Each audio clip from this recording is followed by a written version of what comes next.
Sorry KT Ramarao గారు ఏదైతే ఉన్నదో సరే మొన్న రేవంత్ రెడ్డి గారు చేవేరులో మాట్లాడుతూ మీకు దమ్ముంటే ఒక సీటు గెలవండి చెప్పారండి పార్లమెంట్ బీఆర్ఎస్ పార్టీని అన్ని ఏదైతుందో రేవంత్ రెడ్డి గారు దమ్ముంటే మమ్మల్ని ఒక సీటు గెలవంటుండు మరి నిజంగానే ఆయనకు దమ్ముంటే ఆయన ముఖ్యమంత్రి పదవికి ఉన్న ఎమ్మెల్యేకి రాజీనామా చేసి రమ్మాను నేను కూడా ఎమ్మెల్యే పదవి రాజీనామా చేసి ఇద్దరు మల్కాజిగిరి కొట్టాను అది ఆశ్చర్యం కలుగుతుంది నీ ఎమ్మెల్యే పదవి ఎక్కడా ఆయన ముఖ్యమంత్రి పదవి ఎక్కడా నక్కకు నాగలోకాన్ని పెట్టినట్టు ఉందా అని చెప్పి అంటున్నా నక్కకు నాగలోకాన్ని పెట్టినట్టు ఉందని చెప్పి అంటున్నా ఎందుకంటే ఛాలెంజ్ అనేది ఈక్వల్ ర్యాంక్ ఉండాలి ఛాలెంజ్ అనేది ఈక్వల్ ర్యాంక్ ఉండాలి వీళ్ళని ముఖ్యమంత్రి పదవితో పోల్చుకుంటావే నువ్వు రమ్మ రేవంత్ రెడ్డి గారు ఎవరు అనేది వేరు నీ ముఖ్యమంత్రి అంటే ఈయన చూడు ఆయన మాట నీ ముఖ్యమంత్రి పదవికి రాజీనామా చేసి చేయమంటుండు కొన్ని లేకుంటే ఇట్లానే అనేది ఉండే నీ తమ్ముడు రేవంత్ రెడ్డి గారు కంటే ఉండే ఆయన ముఖ్యమంత్రి పదవిలో ఉన్నాడు పార్లమెంట్ కంటెక్ట్ చేస్తాడు నెంబర్ 1 ముఖ్యమంత్రి పదవిలో ఉన్నాడు పార్లమెంట్ కంటెక్ట్ చేస్తాడే కన్నా అది కూడా నువ్వు ముఖ్యమంత్రి పదవికి రాజీనామా చేసి కంటే పోటీ చేయట చూడు ఆయన మాట్లాడు అంటే ఆయన ఎట్లుందని మాట్లాడే తీరు నక్కకు నాగలోకాన్ని విట్టినట్టు ఉందని చెప్పి అంటున్నా ఎక్కడ నక్క ఎక్కడ నాగలోకం అని చెప్పి అంటున్నా ఇక్కడ రేవంత్ రెడ్డి గారు నాగలోకంలో ఉన్నట్టున్నాడని చెప్పి అంటున్నా రేవంత్ రెడ్డి గారు నాగలోకంలో ఉన్నట్టున్నాడని చెప్పి అంటున్నాను ఇక్కడ కేటీఆర్ గారు ఏతుందో ఇప్పటికైనా అంటే వాస్తవాలు గ్రహించిన ఆయన ఇక్కడైనా వాస్తవ ఆ ప్రతిపక్ష హోదాను నిలబెట్టుకోవడానికి ప్రయత్నం చేయంటున్నాను నువ్వు ఇట్లగిన మాట్లాడుతూ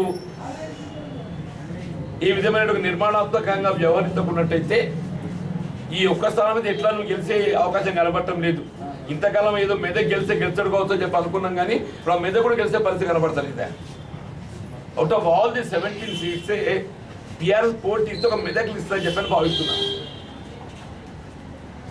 మాట్లాడే పద్ధతి ధోరణి వాళ్ళ ఫలితాలను చూస్తుంటే ఒక్కటి కూడా వీళ్ళు పోటీ ఇచ్చే పరిస్థితి కనబడుతున్నట్టు కనబడటం లేదని చెప్పంటుండ్రో ఆయన శ్రీరామ్ గారు సార్ వెదర శ్రీరామ్ గారు నిన్న థర్డ్ టీమ్స్ ఏదైతుందో అసలు ఏ విధమైన అనుమతులు లేవు ఏ విధమైన అనుమతులు లేకుంటే ఏదైతుందో థర్డ్ టీమ్స్ నీరు తరలింపు చేయాలనే భావన తలంపు నిర్మాణం చేపట్టేటువంటి ఒక ఆలోచన చేసావో అది వాస్తవంగా ఇట్స్ ఎ క్రిమినల్ లయబిలిటీ ఈ రాష్ట్రాన్ని ఏదైతుందో అంటే ఇక్కడ ప్రాంత రైతాంగం వాళ్ళ భూములు కోల్పోవడమే కాకుండా దాన్ని పెట్టే పెట్టుబడి నిరర్థకం అని చెప్పి అంటున్నా ఇలా ముందు నిర్మాణం తలపిన 2 టీఎంసీ ఇంతవరకు వినియోగంలోకి తీసుకురాలేకపోయినాం ఇలా కాళేశ్వరం ప్రాజెక్టుకు సంబంధించిన ఏదైతే 2 టీఎంసీ తరలించాలని చెప్పిన ముందు భావించడం జరిగిందో అదే ఇంతవరకు పూర్తి స్థాయిలో కార్యరూపం దాల్చలేదు దాని 3rd టీఎంసీ ఒకటి మొదలు పెట్టిండు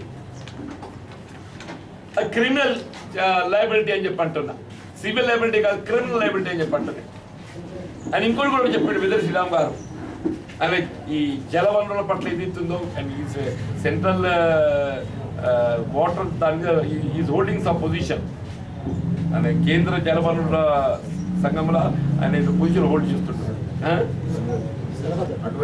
advise something is they Tummidihatti వద్ద ఏదైతుందో 165 టీఎంసీ అవైలబిలిటీ ఉంది అని చెప్పని రిపోర్ట్ తుమ్మడిహట్టి వద్ద 165 టీఎంసీ నీరు అవైలబిలిటీ ఉందని రిపోర్ట్ ఉంది దాన్ని ఏదైతే నీరు లభ్యత లేదు కాబట్టి నేను కిందికి పోయినా అని నేను వెదర్ శ్రీరామ్ గారు చాలా క్లారిటీ ఇచ్చిందని చెప్పాడు చాలా క్లారిటీ ఇచ్చిందని చెప్పండి నేను వ్యాల్కోస్ రిపోర్ట్ ఏదైతుందో నా వాస్తవంగా వ్యాల్కోస్ ముందు ఒక రిపోర్ట్ ఇచ్చింది ఆ ఇచ్చిన రిపోర్ట్ ఏదైతుందో దాన్ని మార్చే విధంగా ఆయనకు అనుగుణంగా ఏదైతుందో ఇవాళ ఈ తుమ్మడిహెట్టి నుండి ఈ ఎత్తిపోతల పథకాన్ని కిందికి దించడానికి నీకు తరలింపుడు ఏదైతుందో ఆ వ్యాల్కోస్ రిపోర్ట్ ఏదైతుందో అదే వ్యాల్కోస్ సంస్థతో ఇంకో రిపోర్ట్ లో కూడా ఏదైతుందో ఆ 165 or 161 exactly I did not remember 165 or 160 it's more than 160 ఆ నీటి లభ్యత ఉందని 2వ దాంట్లో రిపోర్ట్ ఇచ్చింది ఏ మేడిగడ్డకు తరలింపు చేయడంలో భాగంగా వ్యాప్లో సూచన చేసిందని చెప్పారు అందులో కూడా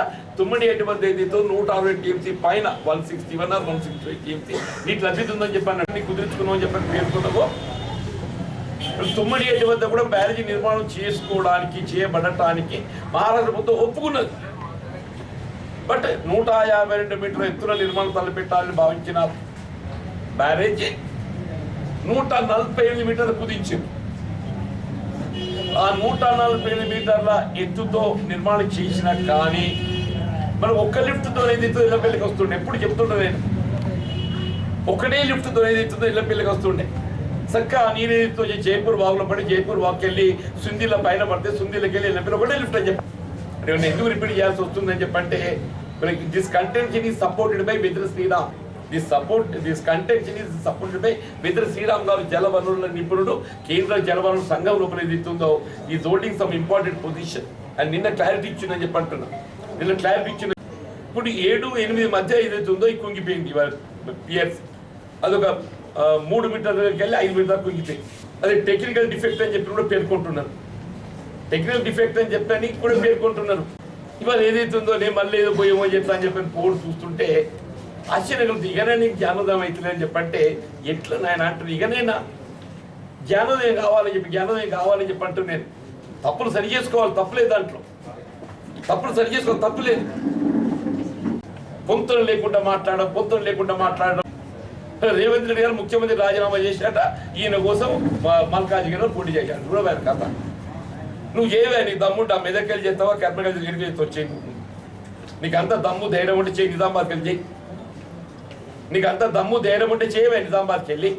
నిజామాబాద్, కరీంనగర్, మెదక్ ఏడికెళ్ళి చేస్తావు, వచ్చేయి. నువ్వు కరీంనగర్ నీ పార్లమెంట్ స్థానం లేదనే, ఒక్క స్థానం గెలుచుకునేటువంటి ఒక అవకాశం లేదు. మొత్తం పత్రికలన్నీ ఏది ఇస్తుందో ఘోషిస్తున్నాయి చెప్పి అంటున్నా. మేము కొద్దిగా ఉనికి నిలబెట్టుకోవాలని చెప్పని కోరుకుంటున్నాం. మేము మా బాధల్లో ఏదైతుందో వీళ్ళు టీఆర్ఎస్ శూన్యమైతే యాంటీ ఇన్కంబెన్సీ ఓటు ఏదైనా కాంగ్రెస్ పార్టీకి ఉంటుంటే అది ఏకపక్షమైంది.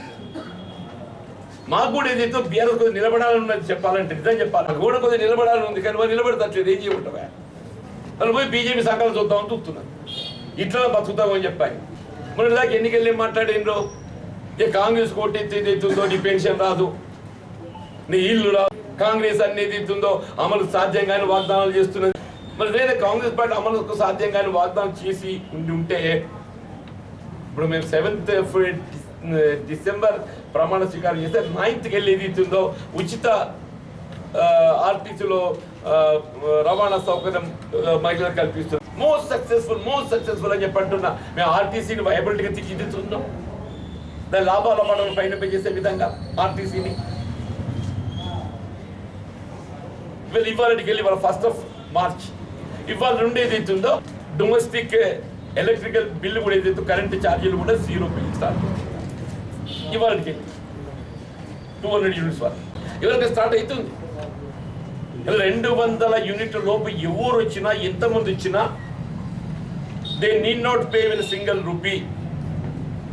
200 యూనిట్లు గృహావసరాలకు సంబంధించి 200 యూనిట్ల లోపు ఎవరు విద్యుత్ వాడుకుని ₹1 వాళ్ళు చెల్లించాల్సిన అవసరం లేదు అని చెప్పి అంటారు.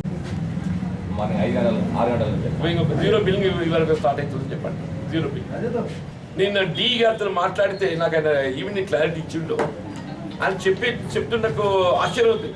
Even sir we thought of 70 to 80%, but it may exceed, even it may go up to 90% అంటుండు. బిలో 200 యూనిట్స్ కాల్చేటువంటి ఒక వినియోగదారులు even they may go up to 90% అని చెప్పి అంటుండు. 90% ఆఫ్ ది వినియోగదారులు ఏదైతున్నదో ఈ 200 యూనిట్ లోపు వచ్చే అవకాశం ఉందని చెప్పి అంటుండు. అండ్ ఇంకోటి ఏంటంటే ఇందులో ప్రజాపాలనలో ఇది కొద్ది క్లారిటీ ఇవ్వడానికి మీకు చెప్తున్నాను సార్. నేను దయచేసి ప్రజాపాలనలో ఎవరైతే దరఖాస్తు చేసుకున్నారో ఇమీడియట్గా వాళ్ళకి వర్తిస్తుంది. ప్రజాపాలనలో దరఖాస్తు చేసుకోవాలి ఒకటి. రెండోది ఏదైతున్నదో వాళ్ళకు ఈ below poverty line ration card కలిగి ఉంటారు. Below poverty line ration card కలిగి ఉన్నటువంటి వారు ఎవరైనా ప్రజాపాలన వాళ్ళు 200 యూనిట్స్లో బిల్లు వచ్చితే దే నీడ్ నాట్ పే.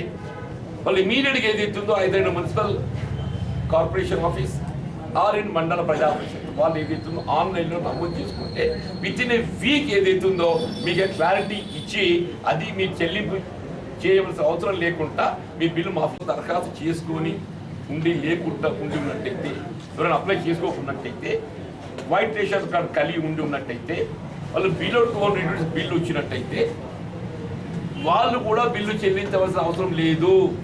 కానీ వాళ్ళు ఇమీడియట్గా ఏదైతుందో లోకల్ అయితే ఎంపీడీఓ ఆఫీస్ ఇప్పుడు బిల్లు వస్తుంది 180 వస్తుంది ఉదాహరణ కానీ ఏది ఇస్తుందో మీరు ప్రజాపాలన పేరు నమోదు చేసుకోలేదు కాబట్టి 180 యూనిట్లను వస్తుంది. నువ్వు చెల్లించవలసిన అవసరం లేదు. నీ యొక్క వైట్ రేషన్ కార్డుతో పాటుగా నువ్వు 200 యూనిట్ల లోపు నీకు యూనిట్ వచ్చినట్టు మనం ఆన్లైన్లో అప్లై చేసుకుంటే అది 1 వీక్ లోపల ఏది ఇస్తుందో దాన్ని వెరిఫై చేసి మీకు క్లారిటీ ఇచ్చి ఆ బిల్ చెల్లితో బిల్లు రద్దు చేయడం అవుతుంది. నెక్స్ట్ మంత్ కదా జీరోగా కన్వర్ట్. అంటే ఎవరైనా కానీ చెప్పంటారు ఏ విధంగా ఆందోళన గురి కావాల్సిన అవసరం లేదు. అది అంతేకాదు 210 వస్తుంది. ఈ నెలలో ఆయన బిల్లు చెల్లించాలి 210 యూనిట్లు. నెక్స్ట్ మంత్ ఆయన 190కి వస్తారు అనుకో, జీరో బిల్లింగ్ వస్తుంది. ఈ జీరో బిల్లింగ్ అనేది every month to month verify చేస్తారు. జీరో బిల్లింగ్ అనేది every month to month verify చేస్తారు అంటున్నా. ఇవాళ 180 ఇచ్చినోడు ఏంటన్నా ఎండాకాలం నేను కూలర్ పెట్టుకుంటా అని చెప్పని ఏదో చేసి అది చేస్తే 210 వస్తుంది అనుకో, ఎవరి పేరు నాకు పేరు నెల మాఫ్ అయింది, మనం పేరు నెల పెన్షన్ వచ్చి మనం రావాలంటాం కదా. ఇది అట్లా కాదు. ఇది వినియోగదారులు గమనించాలి. They have to stick on to below 200 units. మీరు 200 యూనిట్ల లోపుకు పరిమితం అవుతేనే మీకు ఈ యొక్క లభ్యత వస్తుంది. దయచేసి గమనించాలని చెప్పండి. ఒక వైట్ కార్డుకు 1 మీటర్ ఫ్రీ. అది మీరు ఓనర్ది కానీ టెనెంట్ కానీ. టెనెంట్స్ కూడా ఇస్తారు. ఒక సొంత ఇల్లు లేక కిరాయి ఇంట్లో ఉండేటువంటి వారికి కూడా వైట్ రేషన్ కార్డు కలిగి ఉండి ఉన్నట్టయితే వాళ్ళు కూడా జీరో బిల్లింగ్ ఉచితం. మొత్తం దేశంలో 90% ఆఫ్ ది బెనిఫిషరీస్ లబ్ధి పొందబోయేట ఒక సంక్షేమ కార్యక్రమం. This is first of it's kind. ఇది ఫస్ట్ ఆఫ్ ఇట్స్ కైండ్ అంటే మనం ఇన్ని సంక్షేమ కార్యక్రమం అమలు చేస్తున్నాం కదండి. ఇంత 90% లబ్ధి పొందబోయేట ఒక సంక్షేమ కార్యక్రమం ఇంతవరకు ఇది లేదు. This is first of it's kind. Almost 90%. Tomorrow it will come. Whether it is 90%, 80%, 70% అయితే క్లారిటీ వస్తుంది. ఏమంటే తప్పో ఈ నెల వాళ్ళు మీకు అనుకున్న స్థాయికి చేరకుండా కానీ నెక్స్ట్ మంత్ వాళ్ళు తప్పకుండా లోపలికి వస్తారు. నమోదు చేసుకోవడం కూడా చేసుకుంటారు. కానీ ఇద్దరిని ఆర్థికంగా దిగువ ఉండి వైట్ రేషన్ కార్డు లేని వాళ్ళు ఉంటారు కదా, వాళ్ళు కూడా రేపు భవిష్యత్తులో వైట్ రేషన్ కార్డు జారీ చేయబోతుంది. రేపు భవిష్యత్తులో ఎనదర్ 1-2 మంత్స్ ఏదైతుందో కొత్త ration card white ration card జారీ చేయబోతుంది. రెవెన్యూ మినిస్టర్ పొంగులేటి శ్రీనివాస్ రెడ్డి గారు ఆల్రెడీ క్లారిటీ ఇచ్చారు. ఎప్పుడైతే వైట్ రేషన్ కార్డు జారీ చేయడం జరుగుతుందో ఈ లబ్ధి అన్నిటికీ నీకు అర్హత అనిపిస్తుంది. గ్యాస్ సిలిండర్ సంబంధించి కూడా మీరు ఎంత దాని ఖరీదు ఉన్నా 900 ఉన్నా, ఇంకోటి ఏదో స్కీమ్ ఉందని ఉజ్వల, దాన్ని ఏమంటారు ఉజ్వల స్కీమ్, దానికి కేంద్ర ప్రభుత్వం మీద 300 సబ్సిడీ ఇస్తుంటారు. వాళ్ళకు 300 ఇస్తే కూడా వాళ్ళకి కొంత బిట్వీన్ 500-300 ఇంకో 200 చెల్లించాల్సి వస్తుంది. బిట్వీన్ 500 కొంత చెల్లించాల్సి వస్తుంది. 150 చెల్లించాల్సి వస్తుంది. వాళ్ళకి ఆ బెనిఫిట్ వస్తుంది. నువ్వు 500 కంటే ఎక్కువ ఎంత చెల్లించినా నీకు విత్ ఇన్ అంటే మేము ఆయిల్ కంపెనీ దగ్గర ముందే గ్యాస్ కంపెనీ ముందే డిపాజిట్ చేస్తున్నాం. ఆ సిస్టమ్ అట్లా రూపొందించింది కాబట్టి గ్యాస్ కంపెనీ దగ్గర ఆల్రెడీ డిపాజిట్. ఇప్పుడు ఎట్లయితే ఉజ్వల వాళ్ళు రీఎంబర్స్ చేస్తున్నదో ఇది సేమ్. ఉజ్వల ఎట్లయితే రీఎంబర్స్ చేస్తున్నదో ఇట్స్ ఆల్సో సిమిలర్ టైం. 500 కంటే ఎంత ఎక్కువ చెల్లించినా కానీ ఆ అమౌంట్ ఇమీడియట్గా విత్ ఇన్ వీక్ మీ అకౌంట్లో రీఎంబర్స్ అయిపోతుంది. ఫస్ట్ ఈమెయిల్ ఇస్తే లైక్ ఉజ్వల అంటే ఆయిల్ కంపెనీ సిస్టమ్ ఏదైతే ఉందో వాళ్ళ కేంద్ర ప్రభుత్వానికి వెసులుబాటు వాళ్ళకు కూడా ఇవ్వాలి. వాళ్ళ 3 గ్యారెంటీలు ఇవ్వడంతో మీకు అమలుకి వచ్చేసినట్టే. హౌసింగ్ ఏదైతే ఉందో మీకు ఈ వారం లోపల హౌసింగ్ మీద క్లారిటీ వస్తుంది. బిఫోర్ ఎలక్షన్ షెడ్యూల్ ఏదైతే ఉన్నదో మన హౌసింగ్ మీద క్లారిటీ వస్తుంది. హౌసింగ్ నమూనాతో పాటుగా ప్రజాపాలన ఎవరైతే దరఖాస్తు అప్లై చేసుకున్నారో ఇండ్లు లేనటువంటి అందరినీ గుర్తించి ఆరంభంలో ఈ సంవత్సరం ప్రతి నియోజకవర్గాన్ని 3500 మంజూరు చేసే విధంగా, ప్రతి నియోజకవర్గం 3500 మంజూరు చేసే విధంగా ఇది ఈ మోడ్ ఏదైతే ఉందో పారదర్శకంగా ట్రాన్స్పరెంట్గా ఇవాళ మీరు ఎవరైనా సూచన చేయొచ్చు. ఎమ్మెల్యే గారు చేయొచ్చు, ఎమ్మెల్సీ గారు చేయొచ్చు, మీరు ప్రజాపాలన అప్లై చేసుకోవచ్చు, ప్రజావాళ్ళని అప్లై చేసుకోవచ్చు. బట్ థింగ్ అయితే అధికారులు దాన్ని వెరిఫై చేస్తారు. ఆయన ఇల్లు నిజంగానే లేనివాడు, ఇంటి స్థలం కలిగి ఉన్నట్టు వాడికి ఏదైతే ఉందో ఫస్ట్ కమ్ ఫస్ట్ సర్వ్ ప్రాధాన్యతతో ఇప్పుడు ఇమీడియట్గా మీకు రేపు ఏప్రిల్ మే లోపల అది మంజూరు చేయబడి. దిస్ ఈస్ ఇది కాంగ్రెస్ ప్రభుత్వం ఏదైతే ఉందో మాట కట్టుబడి ఉండే ఒక ప్రభుత్వం అని చెప్పండి. వ్యవసాయ రంగాన్ని ఏదో విద్యుత్ గురించి మాట్లాడుతుంది కాంగ్రెస్ అయితే ఏం చేస్తారని. నువ్వు గత సంవత్సరం ఫిబ్రవరి జనవరిలో ఎంత విద్యుత్ వినియోగం అయిందో అంతకంటే ఇప్పుడు ఒక 5-10% ఎక్కువ కాలుతుంది. గత సంవత్సరం 2023 ఫిబ్రవరి జనవరిలో ఎంతైతే విద్యుత్ వినియోగం అయిందో అంతకంటే ఇప్పుడు ఒక 5-10 యూనిట్% ఎక్కువ కాలుతుంది. అంటే 5% అధికంగా కాలేది సప్లై ఇచ్చినట్టే కదా. వాళ్ళు అట్లా బీజేపీ కూడా వాళ్ళు ఏం మాట్లాడుతున్నారో తెలుగు కూడా మాట్లాడే పరిస్థితి కనపడుతుంది. వాళ్ళ కాంగ్రెస్ పార్టీ ఏదైనా కానీ ఏదైతుందో వీళ్ళ ప్రజా సంక్షేమమే ప్రధానమని చెప్పండి. ప్రజా సంక్షేమమే ప్రధానమని చెప్పండి.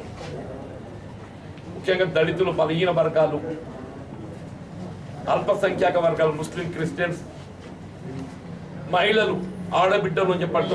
మునిగుడు వచ్చి మాట్లాడతాడు, మహిళలు 10 రూపాయలకు అలేతారా? అంటే ఆడబిడ్డలు గౌరవించే సంస్కృతి లేని మీరు కూడా ఒక రాజకీయ పార్టీ ఏంటంటే ముందు ఆడబిడ్డలను గౌరవించే సంస్కృతి తెచ్చుకోండి అంటున్నా.